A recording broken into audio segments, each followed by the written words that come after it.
Okay, so I mentioned in an earlier episode that unlike with the utilitarians, with the focus on pleasure or preferences, Rawls' focus is on resources. And one advantage of that I mentioned was that the problem that we have to do with measuring utility evaporates.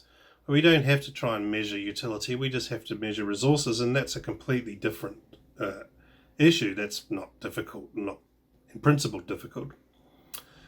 Okay, but on the other hand, you might think that that's a mistake because, after all, why was the focus on utility for the utilitarians? Well, it was because that they thought that utility was intrinsically valuable. So Bentham thought that utility was pleasure, and that pleasure was intrinsically valuable. In fact, of course, Bentham thought that pleasure was the only thing that was intrinsically valuable. Now, the neoclassical economists moved to discuss preferences, but that wasn't because they thought that preferences were necessarily intrinsically valuable. There might be disagreements about that. A preference satisfaction was intrinsically valuable.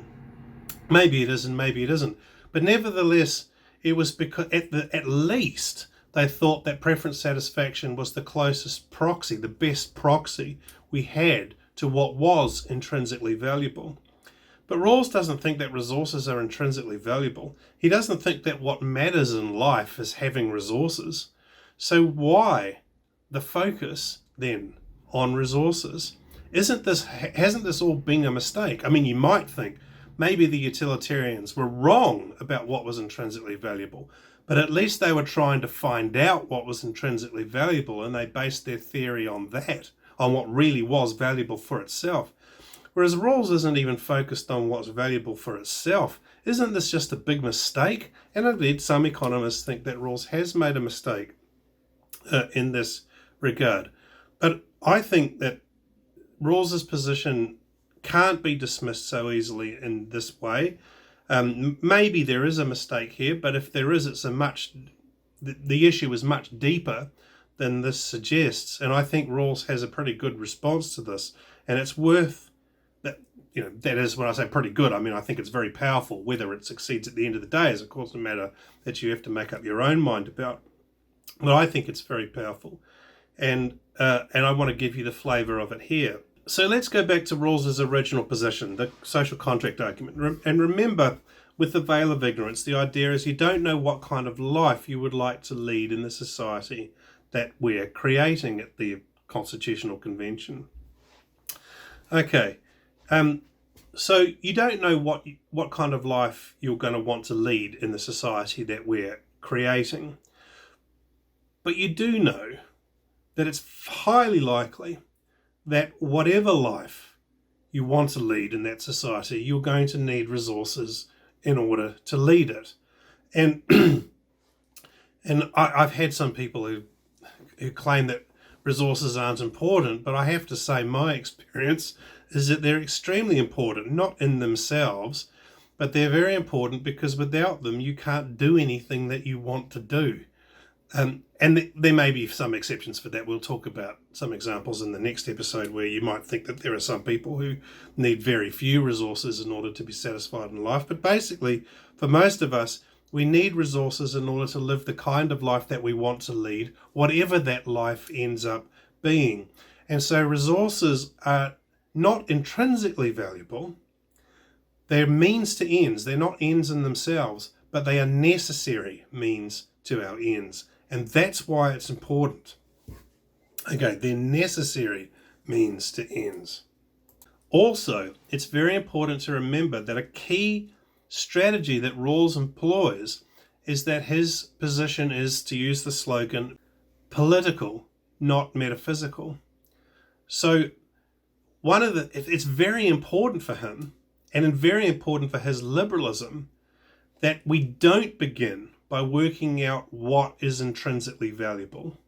Because if we did that, then on the face of it, we would have to require everybody to agree with us. And Rawls thinks we shouldn't do that. We should just leave people to make their own decisions about what's intrinsically valuable. The reason that we focus on resources is because we can get an overlapping consensus on the importance of resources. Not an overlapping consensus that says resources are intrinsically valuable. No, we don't need such a thing, and probably nobody thinks they're intrinsically valuable. But we can get an overlapping consensus on the idea that whatever is intrinsically valuable, you need resources in order to achieve it. Whatever the good life is, you're going to need resources of some kind in order to achieve it. Right. So the reason that, on the face of it, you might think, well, it's a mistake to focus on what's merely a means to an end and not the end itself. We should be focusing on what's intrinsically valuable. And Rawls says, no, it's an important part of my liberalism that we don't focus on what's intrinsically valuable. We're trying to get political consensus, not metaphysical consensus. We don't need, because if we're going to work out what's intrinsically valuable, we're going to be back with all these old arguments about what the good life is, whether there's a God, what God requires, whether there's immortality of the soul, and so on and so on. And we can't settle those things politically, as history, Rawls would say, proves. What we can get is an overlapping political consensus, and that's all that we need. So what Rawls says is, in the society that we create, there are going to be, to use another slogan, competing conceptions of the good. People will have competing conceptions of the good. I will think that the good life is one thing, you will think that the good life is something else, the next person will think that the good life is something else, and that's all perfectly fine. There will be competing conceptions of the good.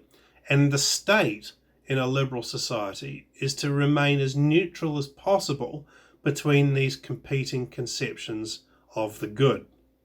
Now, in courses like this one, a philosopher may advance some view about what the correct conception of the good is, but it's not the state's job to enforce any such conception of the good on people. It's not the state's job to say what is good. It's not the state's job to enforce on people an idea about what is intrinsically valuable. Political philosophy, says Rawls, should take no stand on what's intrinsically valuable. It should remain as neutral about that as possible. So the point of focusing on resources is to allow us to be as neutral as possible about what actually is good, as long as we can agree that whatever is good, right, whatever I think is good, whatever you think is good, we're going to need resources in order to achieve that goal. So we can all agree that resources are necessary means to what is good, though we might have radically different ideas about what the good is. So it's precisely because resources are means to ends and not ends themselves that Rawls focuses on them. This isn't some kind of mistake. He's doing this on purpose, which doesn't mean he's right to do it, but I think the argument for doing it is at least a powerful one. We focus on them because we can all agree that they're important, even though they're not important in themselves. They're important thing that we need in order to achieve whatever it is that we want to achieve. So one of the tasks of political justice then is to ensure that the means that we need in order to realize our own personal conceptions of the good life, that those means are distributed fairly throughout society so that everyone has a fair chance of realizing their own sense of what's valuable. Okay, that's very important. So I know it's a bit of a mouthful too, but it's very important. For other thinkers that we've looked at, particularly Bentham, but not only Bentham, I think this is true of Locke as well and others, justice is about working out what's best and making sure that everybody achieves it, as many people as possible achieves it. For Rawls, that's not justice, that's not political justice in a liberal society at any rate. For Rawls, justice in a political society, in a liberal society, is fairly distributing resources so that individuals are able to choose the good life for themselves and to realize their own visions of the good life as much as that is possible for them to achieve. And the idea, I have to say, that resources are not important in this regard, this is just my view, and of course if you disagree with it, but my view is that idea that resources aren't important is, well, it's bollocks. When I think about what I take to be the good life, and I ask myself, for example, could I achieve it if I were, for example, one of the least well-off in New Zealand society today, even before the current COVID-19 crisis? I have to say, no, I don't think I could realise my vision of the good life. And I think that Rawls is right to say that that's a telling point about the structure of justice in the society that we live in. And ignoring this because resources aren't intrinsically valuable is, I think Rawls is right, a serious mistake. Okay, that's enough for this episode. In the next episode, we're going to look at another of Rawls's arguments for the difference principle.